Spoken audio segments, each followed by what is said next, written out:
Good morning. Welcome to First Mover, your first global look at today's action in the Bitcoin, blockchain, and digital asset space. I'm your host, Christine Lee, and joining me are my co-hosts, CoinDesk Managing Editor of Global Capital Markets, Lewitinn, and Managing Director of International Content, Emily Parker. Welcome back. Emily is not actually with us. She's ghosting us. She's ghosting us for the moment. Yeah, run away.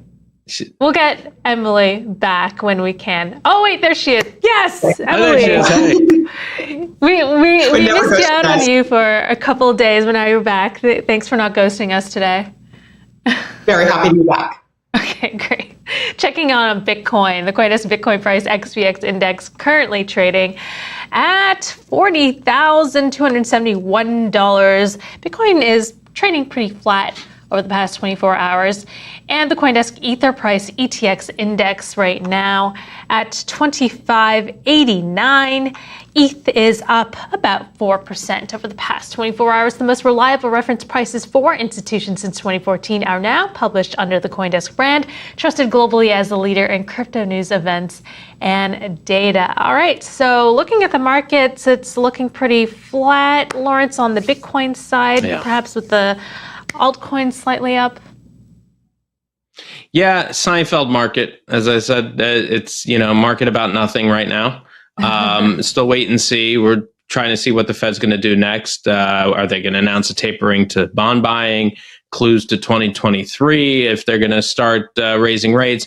But we do know the producer prices were up 6.6% year over year. It was the highest it's been since pretty much the financial crisis 11 years ago. But retail spending was down 1.3%. in May. That's because of lockdown, supply chain issues, but it has twice as steep a decline as was expected. So, it's a lot on the Fed's plate. It might not amount to anything. We might not get any clues as to what's going to happen in the coming months. The market sure isn't pricing any rate increase anytime soon or any tapering. So, I think, and we look at inflation expectations, or at least the 10-year yields right now are under 1.5%. That tells us that people are looking at this and they're like, inflation, so what? And that's why prices of Bitcoin staying right where they are, for at least for the time being.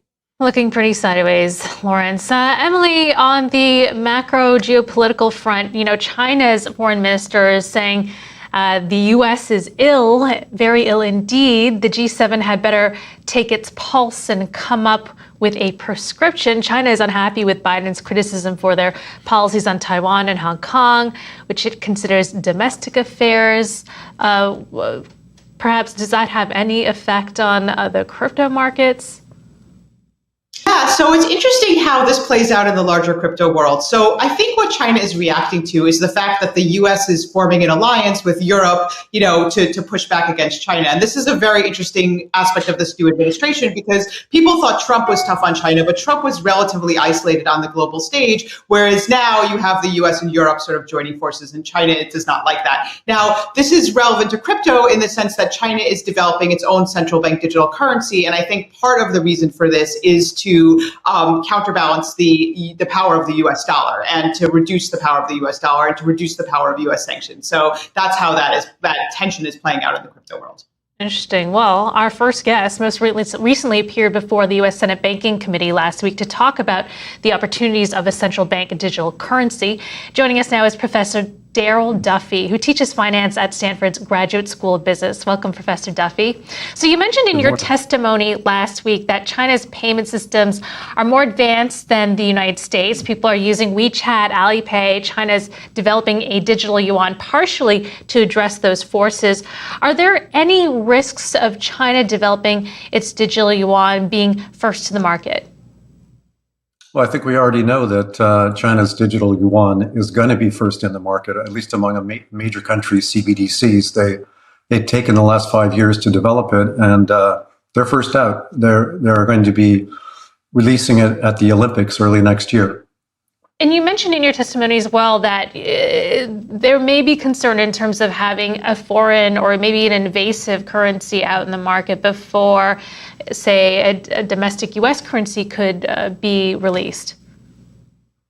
Yeah, many countries, Canada, the European Central Bank, Sweden are introducing or at least developing central bank digital currencies, partly in order to fend off invasive digital currencies into their payment systems. You mentioned deflecting undesirable and invasive types of cryptocurrencies in your testimony as well, before they gain traction in U.S. payments. Which undesirable and invasive cryptocurrencies are you talking about here? Well, let's take, for example, for payment purposes, the use of Bitcoin or other cryptocurrencies that can fly under the radar of compliance. Many countries don't want to have to deal with anti-money laundering concerns with respect to those kinds of cryptocurrencies. Not that they're going to prevent them from being used for investments, but I think many countries would prefer that they not be used for making payments. And China has already banned the use of Bitcoin for purposes of making payments. So you make a very compelling case for the problems with the current banking system. But the question is that if we were to have a digital dollar, why is it the best solution to have the U.S. government or the Fed issue this digital dollar as opposed to some sort of private solution? Because, as you also noted, that there are some real serious privacy concerns with having the U.S. government behind such a project. So why do we need the government actually to do this? That's a perfect question. In my view, we don't actually need a central bank digital currency, although we may end up with one because the existing U.S. payment system is falling behind, both technically, and it's also very expensive to use. So the government may need to prod the banking system and credit card companies to improve. One way to do that would be to introduce a central bank digital currency. Although that may be the last option, there are other options like allowing fintech payment firms to enter the bank-based payment rails. And that could also prod more competition and technical innovation. So in the end, it may not be necessary to have a CBDC for the US, although I think the United States should develop one at this stage because it takes a long time and you want to be ready if and when it's needed. Professor Duffie, I do want to get to the... On the privacy question for 1 second, what is kind of the worst case scenario here? Because you do highlight the privacy concerns. I mean, what could really go wrong on the privacy front if the U.S. government was actually to develop this digital dollar? Well, there's a lot of tension in the design between protecting privacy and also guarding against illegal payments. So what might go wrong is that the United States decides to develop a CBDC with a very large centralized database that turned out to be not well enough designed to protect it from cyber attacks. If that were the case, then obviously you'd be concentrating all the data in one vulnerable place. But I trust that the United States won't develop a CBDC or at least release it until that sort of concern has been put away with. That would be taking too much risk, and I doubt that will be done. You also mentioned adding biometrics data to a central bank digital currency. How would that operate when thinking about privacy? Yeah, so for those users of the payment system that wanted to use their biometric identities, that would save a lot of time. I don't know about you, but when I access payment systems, there is quite a bit of sign-on work and verifying that I am truly myself. And with biometric identities, I would have much quicker and easier access. But many people might not wish to be part of a centralized biometric database. India, with its UPI system, has actually made great strides forward using biometrics to allow Indians to access their payment system, and it's worked quite well there. Professor Duffie, before I do want to ask you about stablecoins, but before we do, suppose the U.S. does do a CBDC, what part of the financial system would be most hurt by it? What kind of companies would we potentially see, or industries would we see fall apart if all of a sudden now we have a quick clearing system? Well, first of all, some fintech payment firms might be disappointed because they're hoping that they're going to be a major part of the payment system, and maybe they would even with the CBDC. But but that would reduce the need for those.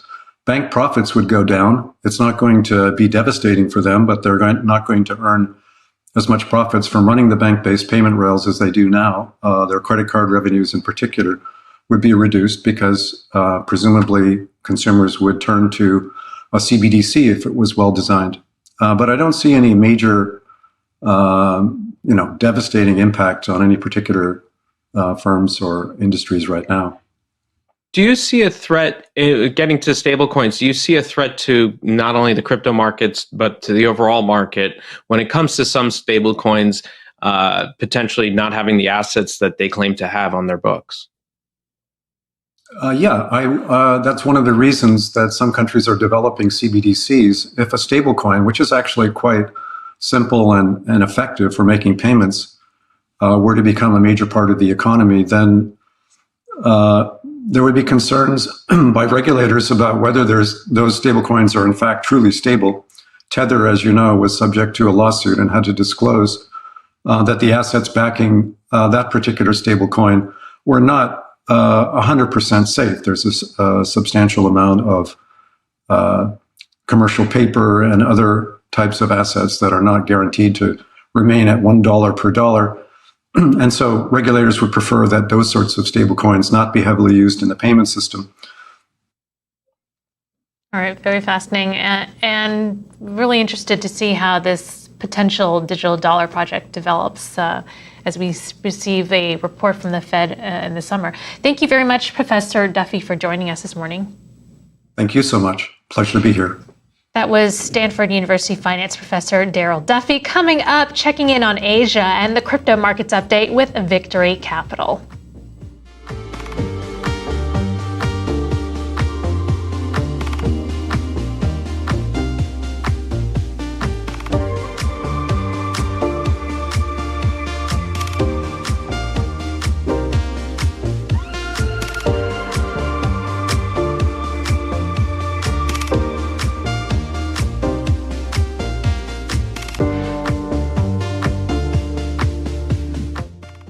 Time now for the daily forecast, an update on what's happening in the Asia crypto markets. Here's Angie Lau of Forecast News.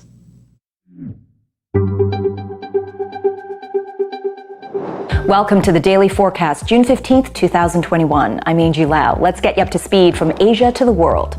We are following developing stories on the crypto mining crackdown in China's Yunnan province. Forecast News has been able to speak directly with the Energy Administration of Yunnan province. They tell us a notice has been issued ordering inspections on the use of power for Bitcoin mining. The details of that notice were reported in the China Securities Journal on Saturday. They stated that any miners found to have used unauthorized access to electricity or who evade paying bills would have their supplies cut off immediately. Now, this comes after we broke the news on Friday that miners had reported hearing of an impending ban. When asked for more details on crackdown, though, the Energy Administration declined to comment. However, one source who has asked to remain anonymous tells Forecast News that his mining operations in Yunnan have since had to close down. He tells us that this came after the hydropower station that supplied electricity to his mining facilities received the government notice. So just how is Bitcoin doing today? Well, it was up a little over 2%, hovering just under $40,400 as of 4 p.m. local Hong Kong time at the end of the Asian trading day.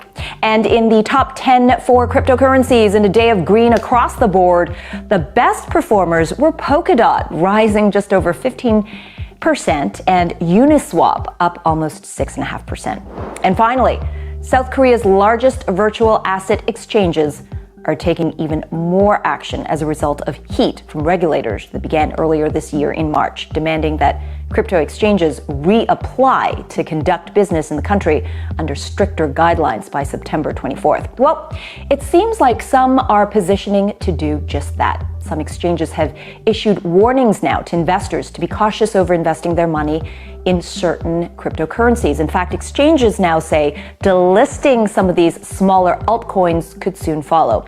Both BitThumb and Upbit have begun what is known as coin thinning, with Upbit rounding up 25 virtual assets and putting them on a list of coins viewed as potential high risks that investors should be wary of. Upbit says those assets will now be monitored for the next week to review liquidity and trading status. If the risks are not resolved, the process of delisting will begin. Some are also self-policing here, like Huobi Korea telling Forecast News that it too will be taking action, saying this: Huobi Korea will be delisting its Huobi token in 2 weeks as a way to cooperate with the financial authorities and the crypto exchange regulations. The reason it gave for doing so was that the regulator forbids exchanges from listing self-published tokens on their own platforms. Meanwhile, Upbit's move left investors a little confused, sent the value of some cryptocurrencies plummeting, with Einsteinium one of the worst affected. It plunged more than 70% in response. Some industry watchers say the warnings have been triggered by plans for the Financial Services Commission to begin consultations with exchanges starting next week. To that end, spokesperson for BitThumb confirmed with Forecast News that they have applied to take part in the consultation, saying that they will actively participate throughout the entire process. So here's what it all means: a country with one of the most crypto-adoptive retail markets in the world, and many exchanges still viewing it as an attractive market, despite the increased cost of potentially doing business in South Korea as a result of those stricter guidelines. That's ultimately good news for investors in Korea. And that's the daily forecast from our vantage point right here in Asia. For more, visit forecast.news. I'm Forecast Editor-in-Chief Angie Lau. Until the next time. The Crypto Markets Update is presented by Grayscale, the world's largest digital currency asset manager. Time for a live look at Bitcoin. The CoinDesk Bitcoin price XBX index is currently at 40,300 or so. Bitcoin is slightly down about 0.3%, and the CoinDesk Ether price ETX index trading at 2590. ETH is up about 4% over the past 24 hours. And joining us now to discuss the crypto markets is Mannik, Dhillon, president of Victory Shares and Solutions at Victory Capital, a global asset manager with over 160 billion assets under management. Welcome, Mannik, to the show. So I understand you have an announcement to make. Why don't you share it with us? Yeah, thank you for having me first. We're really excited with the announcement we made last week. So what we came to market with was announcing our exclusive partnership with both NASDAQ and Hashdex to offer the NASDAQ crypto index to US-based investors. It's really exciting because right now there's a lot of interest in cryptocurrencies in large, and there's a lot of conversations around single coins. However, we saw there is a tremendous need for beta, for folks that want to have exposure to digital assets, but want it in a diversified way. And we've been sitting on the sidelines up until now, watching this asset class evolve, like you have, and like many of your investors have, watching it develop, watching liquidity increase, watching volumes go up, and watching certain coins prove themselves to be potential diversifiers for even institutional investors, retail investors. So really excited about this partnership, particularly, with a firm like NASDAQ, is very technology forward, globally recognized index provider, administering and governing the index. And then an experienced crypto asset manager like Hashdex being a part of it, a firm like that being supported by firms like SoftBank and Coinbase is really exciting, and being able to package all three of our capabilities together to help U.S. investors add digital assets to their portfolio. Mannik, you're coming into this in a very kind of a weird time for crypto at the moment. Prices are down from their highs, and there's a discussion as to whether or not the inflation trade or reflation trade is kind of over. We've already gone up 4x since October. Says Bitcoin and other crypto, have they gone as far as they can go, at least for the time being, over the next few months? So for us, we never approach anything, especially from a product perspective or investment perspective, tactically. We're always looking at it strategically. And if you zoom out on those charts, right, you can see that evolution that I talked about. And as that happens, whether Bitcoin is at 60 or Bitcoin's at 40. Over time, these different coins will emerge and be able to provide, that exposure to this asset class. So we don't spend a lot of time talking to clients about specific entry points in the market. I mean, frankly, if you say Bitcoin has pulled back in the last couple of months, that's not necessarily a bad thing to start an allocation in a diversified way, in my opinion. But it's a long-term view on the emergence of this asset class. One of the things we've been talking about a lot on this show is kind of the meme-based crypto economy, in the sense that you have like Elon Musk and his tweets are kind of driving prices up and down. And then you have these like really big events like what happened in El Salvador, not actually having that big an impact on the market. Some critics will say this is a sign of a lack of maturity in crypto markets. I'm curious what you think about this phenomenon where you kind of have the Elon Musk phenomenon and just all these other sort of meme-based price movements. No, that's a great question. I think one of the things that's important, and this is one of the advantages we feel of partnering with a firm like NASDAQ, with the NASDAQ Crypto Index, is there's a lot of process and rigor that they put into place to make sure certain coins are included and certain coins are not. So they have a process to vet the inclusion of coins at every rebalance. So that's first and foremost an important aspect of providing exposure to the asset class without necessarily having investors need to worry about those quote unquote meme coins and what, whether what are your thoughts on Doge then? Because Doge is one of the most popular cryptocurrency. And so would that be considered in your basket of cryptocurrencies? So today it's not in the index. And so I don't want to comment on what NASDAQ may or may not include at a future rebalance. That's up to them. But today there are 8 coins and Doge is not one of them.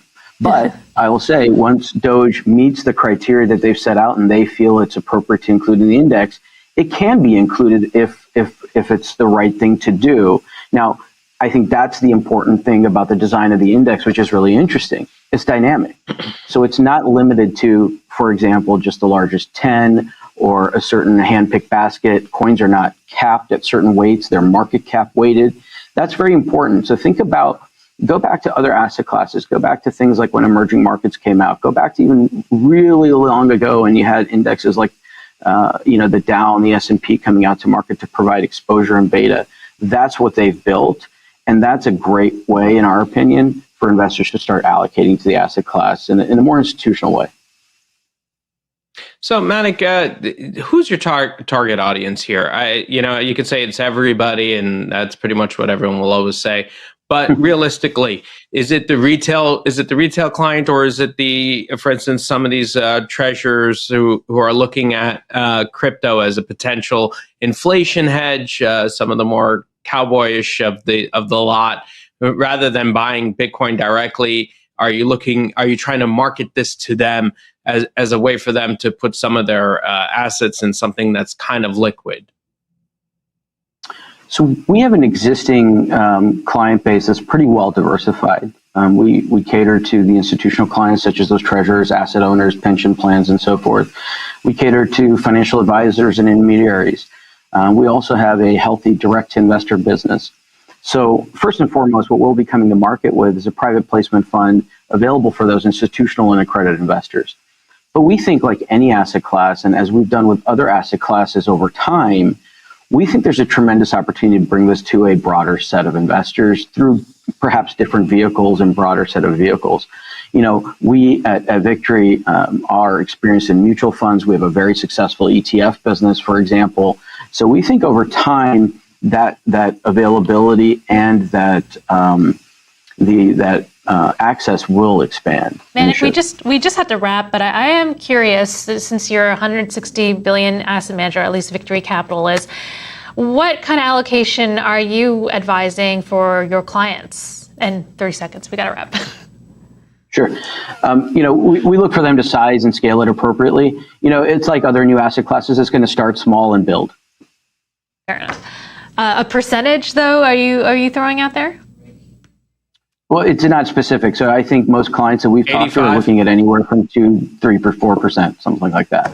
All right. Well, PTJ just said 5% yesterday. So, all right. Thank you, Mannik, for joining us. Thank you. That was Mannik Dhillon, president of Victory Shares and Solutions at Victory Capital. Coming up, the star of The Bachelor. The latest season is getting into crypto and our CoinDesk Global Policy and Regulation update with managing editor Nick Day.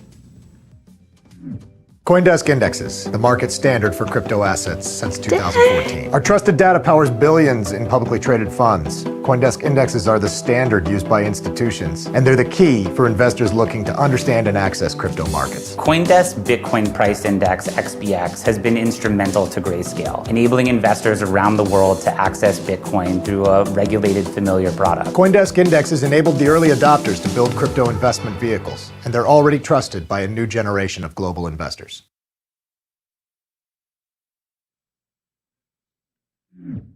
Welcome back. Time to check in with CoinDesk Global Policy and Regulation managing editor Nick Day, who is also the editor of CoinDesk's State of Crypto newsletter. Hello, Nick. Good morning. So I hear we have some crypto hearings along the way. What's going on that front? Hey, good morning. Yeah, there are a number of crypto-related hearings in the U.S. Congress this month. The first one starts actually in under an hour. The House Financial Services Committee plans to hold a hearing on central bank digital currencies, following from the U.S. Senate's counterpart last week.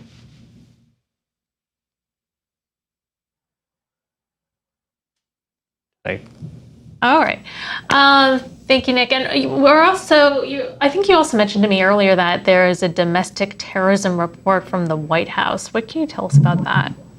Yeah, so this morning the White House published a report titled, Creating a National Strategy for Countering Domestic Terrorism. This is in the wake of the January 6th insurrection attempt at the U.S. Capitol. And while the report doesn't mention cryptocurrencies on the fact sheet just yet, there was an investigation around a large amount of Bitcoin that was sent to locals or to individuals affiliated with the insurrection attempt. And I have to imagine that at some point this is going to come up. This is going to be something that people are going to discuss, even if there isn't a direct connection. This has been brought up numerous times at hearings and by members of the administration over the past 6 months. So it's definitely something to keep an eye on, I think. And it would be interesting to watch that. And finally, anything from the G7? It's been over the weekend, but we're hearing about meetings following the G7. Anything on that front? The two biggest things I think are probably, first off, there's been this focus on ransomware and trying to mitigate ransomware attacks. Obviously, President Biden met with Russian President Vladimir Putin, and in the past, or even, I want to say past couple of weeks, he said that Russia has to do more to kind of tamp down on ransomware developers who are operating out of Russia and potentially gaining crypto or taking crypto through these attacks. And then the other side is probably there's a lot of discussion around a digital tax and around a global minimum tax rate. And while this is kind of adjacent to crypto, at some point, as crypto grows, I imagine this is also going to be another issue that people are going to have to pay attention to, lest something comes up without them seeing it. All right, cool. Nick, thanks for the update, and good to see you in the studio. Thank you. All right, that was CoinDesk managing editor of Global Policy and Regulation, Nick Day. All right, you may know our next guest as the latest star of The Bachelor and the first Black lead in the reality show's 18-year run. Well, who knew he's also a Bitcoiner and is now a spokesperson for crypto lending startup BlockFi. Joining us now is Matt James. Welcome to the show, Matt. What's going on, Christine? Thanks for having me. Hey, good to have you. All right, so The Bachelor mentioned you were a football player and a real estate broker, but crypto wasn't on the list. So how did that come about? Can you tell us the story of how you first encountered crypto and got interested? Absolutely. I think everyone, if you ask, has a very interesting origin story when it comes to this exciting space that we're in. Mine was centered around purchasing an NFT. There's an NFT by Micah Johnson called A Coup. And the story was this young Black, his nephew. It was based on a true story, a conversation they had with his nephew. And the question that his nephew posed was, can astronauts be Black?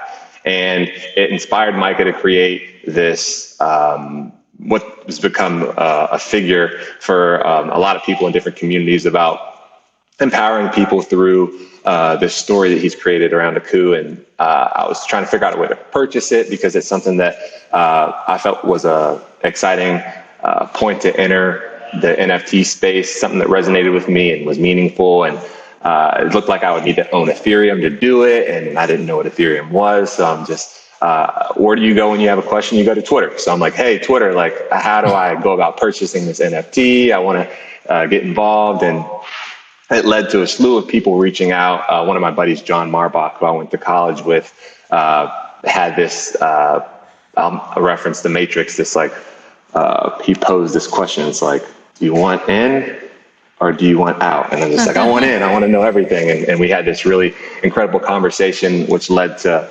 conversations I had with Anthony Pompliano down in Miami, which led to a conversation I had with Michael Saylor, who I would say are two of the biggest Bitcoin proponents in the space. And if they can't sell you on investing, then I don't know who can. So that was kind of my origin story. Is NFT led me to conversations with people who I respected in the community, and continuing education to make sure that I'm not giving misinformation, and that I can kind of help be an adapter for people who are outside the space.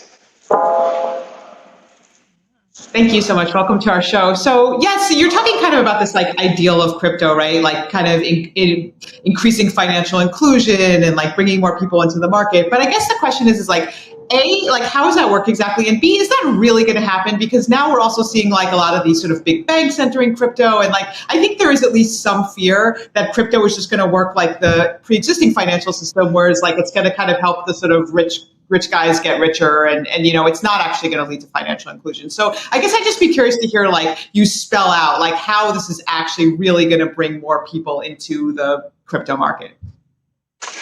Well, there's a lot to unpack with that. I guess I'll start with inclusion. I think that traditionally it's been extremely difficult for people who look like myself, minorities, and people who are in underserved communities to have access to traditional forms of, or I guess traditional services that are offered from financial institutions based off of things like building credit. Well, it's hard to build credit if you have made mistakes in your past, or it's hard to have access to these things if you don't have X amount of dollars in the bank, or you've never done X, Y, Z.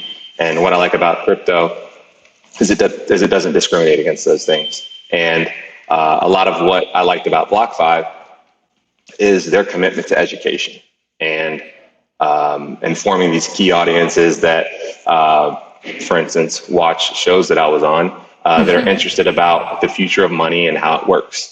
And what better way to go about doing that than talking about my own personal journey and looking for services that are going to be helpful for me in protecting not only my own personal investments, but planning for the future and my family. And looking for incentives in that. I'm looking for ways to build out that Bitcoin portfolio personally as a self-identified maximalist. Where are ways that I can earn Bitcoin in a non-traditional way? So. Well, you know, I have a Bachelor question. Your relationship with Rachel, the woman you chose on The Bachelor, who is now your girlfriend, was under the microscope after the show. Public opinion pressured you to break up with Rachel because old photos of her in plantation period dresses emerged, but now you're back together.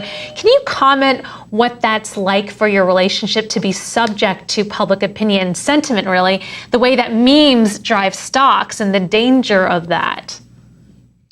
What I can tell you is that what I learned from The Bachelor is when you see something and you know something's good, you hold on to it. And the same way that I'm holding on to that relationship, I'm holding on to my Bitcoin. Now I'm earning interest on that Bitcoin is through these interest-bearing accounts that I have on BlockFi, the BlockFi credit card that's coming out where I'm going to earn Bitcoin on my purchases. Man, he's it a real all goes full circle. So what happened? How'd you hook up with BlockFi? Did Zach Prince send you a rose? Did you send him a rose? What went on here? I was looking for, as I do in a lot of areas of my life, I'm looking for companies and missions that resonate with me personally. And I love the fact that BlockFi's co-founder, is diverse and also happens to be a woman, and that in communicating with their partners is transparent and professional. And a lot of the things that we talk to our kids about is representation. And I saw it was important to BlockFi, one of many things that's important to me. And I reached out and we struck up a relationship. And being down at the Bitcoin conference in Miami this past week, I was able to put a face to a lot of the names that I hadn't met yet and continue to build those relationships and foster this community that's growing. And it was incredible to see that in person for the first time as someone who's new to this community and hasn't been in it since 2012. And the way that I was welcomed in, and it was exciting. And it's exciting to be a part of a company like BlockFi and how they're treading forward. Welcome to the community, Matt, and congratulations on your new role. Looking forward to seeing you educate and make more appearances in the space. I'm looking forward to it. Thank you, Christine, for having me. Great to have you. All right. That was Matt James, star of the latest season of The Bachelor and spokesperson at crypto lending firm BlockFi. And that's it for First Mover. Thank you, Emily Parker and Lawrence Lewitinn. I'm your host, Christine Lee. I'll be back live at 3 p.m. with All About Bitcoin. Coming up at noon is The Hash. You're watching CoinDesk TV.